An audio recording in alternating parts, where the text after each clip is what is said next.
back to Mecca before my Umrah again. Inshallah, this time I know I'll be a bit more clued up about things. Inshallah. But hope my Lord can accept my Umrah, the first one that I did. And I'll make some promises, inshallah, when I'm there.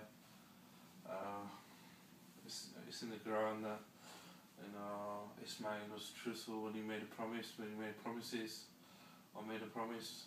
I'm not sure what the words were, or if it says truthful, but he kept his promise. So the Kaaba was built by Abraham and Ismail, and it's where Ismail lived, and most likely was buried too, and it's where the Prophet Muhammad was born, and the Quran was revealed. So Medinah is a historical city, and this mountainous region. It's well landscaped with hotels and things, but not much to see here. There's a big mosque and big masjid, and people just gather there. But I don't really go too often because I read my Salat in a manner which is more strictly unified and mathematically codified, and not secularized, and not eloquent or anything, not babbling on. And I think this is something that the Gospel talked about Jesus saying, if you want to pray, don't pray in synagogues for people. When you see my men, when you see my others, pray in your room, lock the door, and read your Salah. But they put two and two together and put the whole Lord's Prayer next to it. So this is how you pray, but the children of Israel knew how to pray, the contact prayers. And there's remembrance of how they pray, this contact prayer. And inshallah, I'm going to pray my Magrib Salah and in Medinah. And Kaaba is this way, facing the exit door.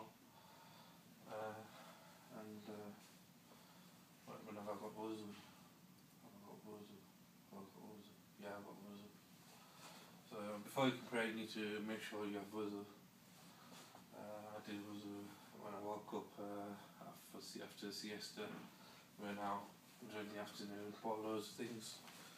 Bought myself a ring, a really nice ring, and a few things. But I don't know. I think it's either charity, you've got to be charitable, and you always receive a recompense if you're charitable, because everything belongs to God. Everything belongs to God, mashallah. Everything in the heavens and the earth belongs to God. And happiness is submission to God. Happiness is not something which you can buy, like you think, wow, I've got loads of money, tomorrow what's going to happen tomorrow, what if the banks fail? What if the electricity ends, and what if the whole geomagnetic reversal occurs? There's no more electricity, and you can't access your bank because they're all electronically controlled, and you can't access your accounts. And then what? When you can't catch your lift up to the 7th floor, or you can't open a safe which is electronically controlled, and so it's not happiness. These things. You shouldn't base happiness on things like that. My wife's expecting a baby, mashallah, I'm very happy. But at the same time, I'm not clinging my happiness onto the life of that baby. Inshallah, it's just been a month she's being pregnant, but anything can happen, You hear all sorts of stories. So you shouldn't cling happiness to these things. You should trust in God, and read things like ذَلِكُمُ اللَّهُ رَبِّي عَلَيْهِ تَوَكَّلْتُ وَعَلَيْهِ أُنِيبُ. Someone at the door. Hold on.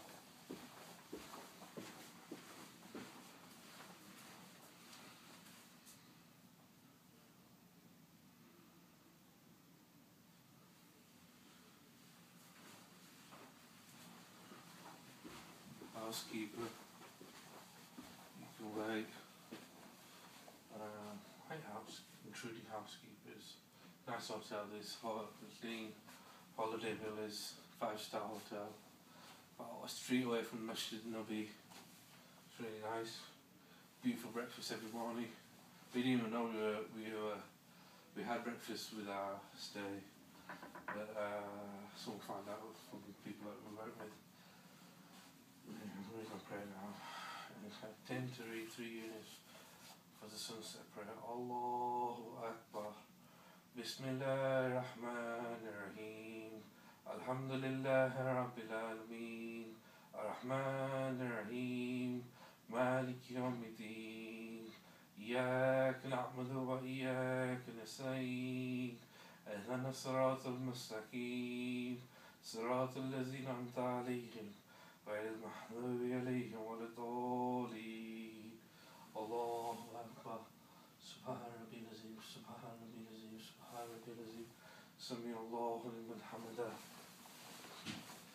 الله أكبر سبحان ربي الأعلى سبحان ربي الأعلى سبحان ربي الأعلى الله أكبر الله أكبر سبحان ربي الأعلى سبحان ربي الأعلى سبحان ربي الأعلى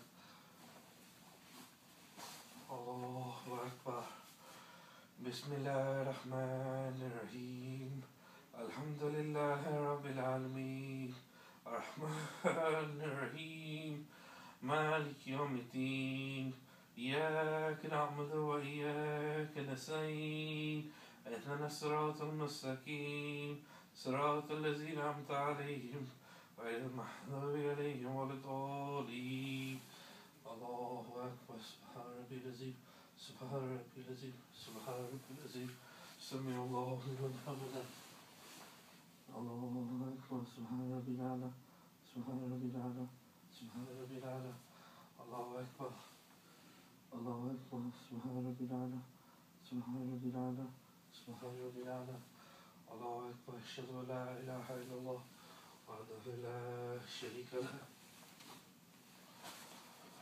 الله أكبر بسم الله الرحمن الرحيم الحمد لله رب العالمين الرحمن الرحيم مالك يوم الدين إياك نعبد وإياك نستعين اهدنا الصراط المستقيم صراط الذين أنعمت عليهم غير المغضوب عليهم ولا الضالين الله أكبر سبحان ربي العظيم سبحان ربي العظيم سبحان ربي العظيم سمع الله لمن حمده الله أكبر سبحان ربي الأعلى سبحان ربي الأعلى سبحان ربي الأعلى الله أكبر الله أكبر سبحان ربي الأعلى سبحان ربي الأعلى سبحان ربي الأعلى الله أكبر أشهد أن لا إله إلا الله وحده لا شريك له السلام عليكم السلام عليكم أستغفر الله العظيم أستغفر الله العظيم أستغفر الله العظيم.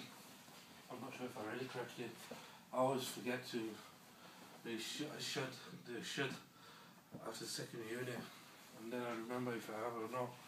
When I look at this video again, inshallah I'll find out if I read it properly or not. But things you need to remember you need to make an intention of what salah you're going to start to read. You can read this in your own language, and or you can read it in Arabic, and to read the Al-Fatiha in Arabic.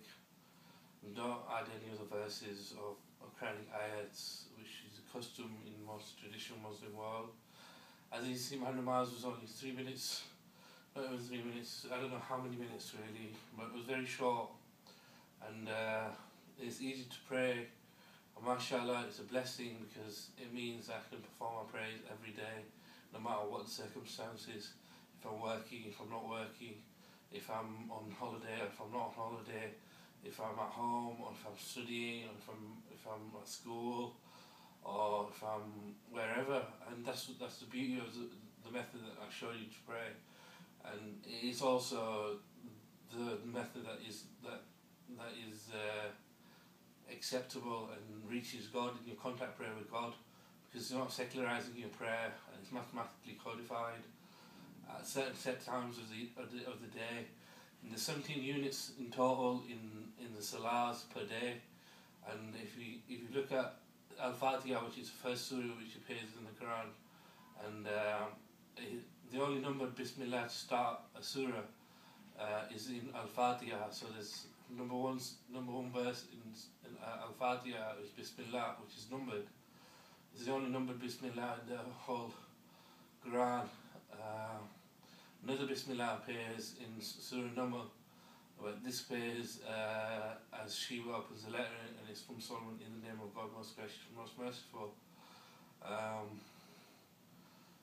But that Bismillah doesn't start Surah. There's one Bismillah missing from Surah 9, which is because there was an addition made when they were copying the Quran, which got exposed with the mathematical miracle of the Quran in 1970 from the works of Dr. Rashid Khalif of Messiha as a Covenant. And so back to the point of 70 units. There's 70 units per day in Salah, and if you put 1 and 7 together, that 1 and 7, there's 1 and 7, the 7 verses in Al-Fatiha which we read, and the first verse is actually numbered.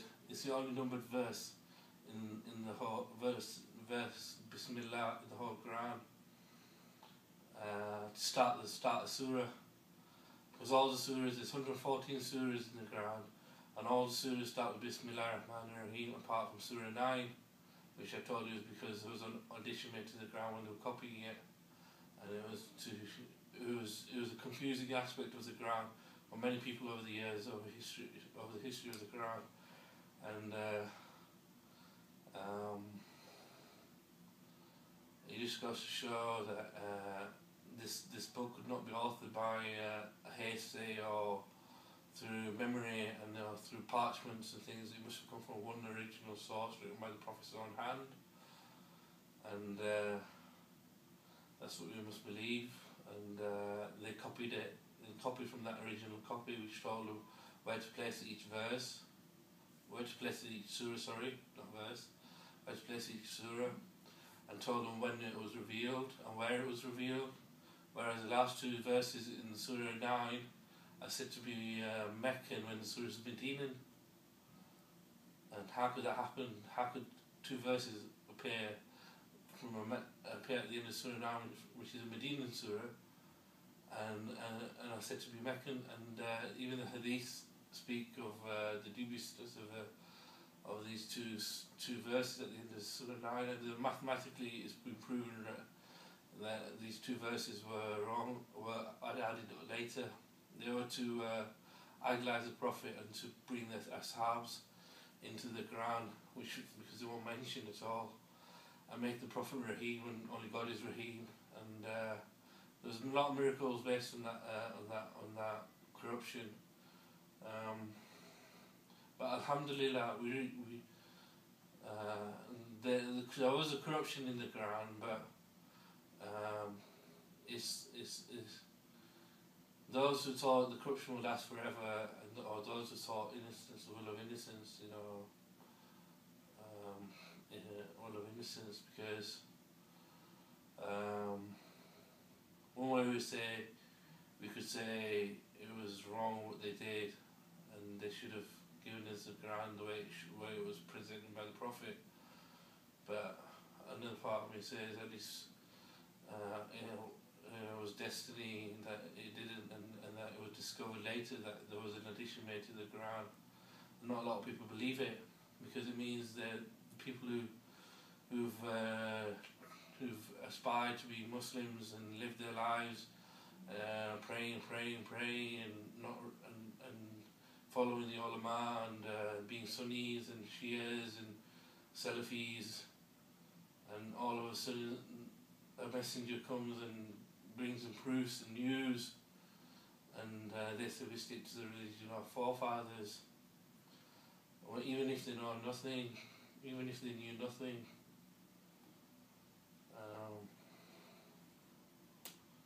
I'm going to have to check this video again, inshallah, because I want to see if I've gone over slightly. I'll have to put into two books. Peace be upon you.